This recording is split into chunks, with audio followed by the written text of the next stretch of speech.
Hello, my name is Sheila Bugler. I'm an Irish crime writer living in Eastbourne in the South Coast of England. And I'm here today to read you an extract from my novel called When the Dead Speak, which is coming out in paperback on the 24th of September.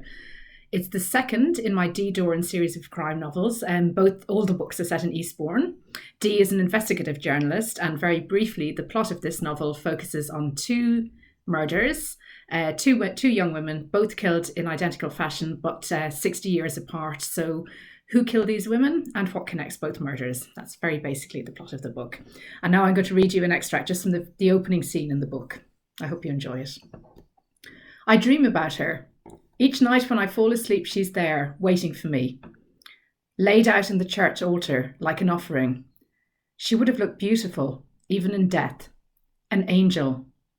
I wonder if Vicar Rawlings thought she was beautiful when he found her, or if the horror of it all came too fast and he didn't have any time for thoughts of beauty and angels.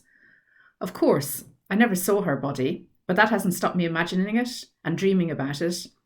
The details of the dream merging with my own memories of that night until I cannot untangle it all. I dream that I'm running through the streets searching for my son, but he's nowhere to be found. Then I see the church and I know that's where I'll find him. The doors are closed, but when I push one of them, it creaks open and I step inside, ignoring the voice in my head telling me to turn around and run far away from this place. My son is lost and I have to find him. It's cool inside the church, cool and peaceful. My heart, racing so fast moments earlier, slows down. The door shuts behind me with a gentle click and I'm alone. Outside, daylight has broken. Sunshine streams through the stained glass windows. Something is dancing in the air, shades of amber and copper captured in the light.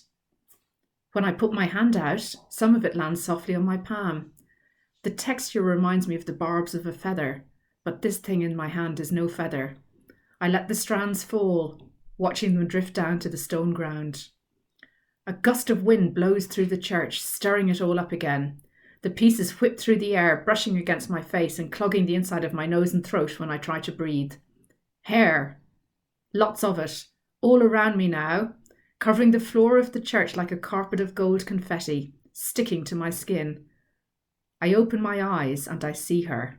She's lying on the altar. Her eyes are closed and her hands are folded neatly across her stomach. She's captured in the sunlight, tinted the same colours as the glass, shades of red and yellow and green dotted across her body.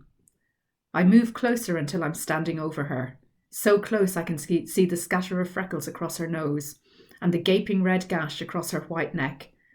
And her hair, her beautiful hair, is gone, hacked away from her head and scattered around the church. It's tragic. A beautiful young woman with her whole life ahead of her, killed in such a brutal manner. The fear and the pain and the horror of her final minutes are beyond imagination. And yet, in my dreams as I stand over her and breathe in the smell of her death, I don't feel sad or angry about what's happened. The only thing I feel is relief, because now she's dead, she cannot cause any more trouble for my family. That's the end of the extract. The book is out in paperback on the 24th of September. I really hope you enjoy it. Thank you so much. Bye-bye.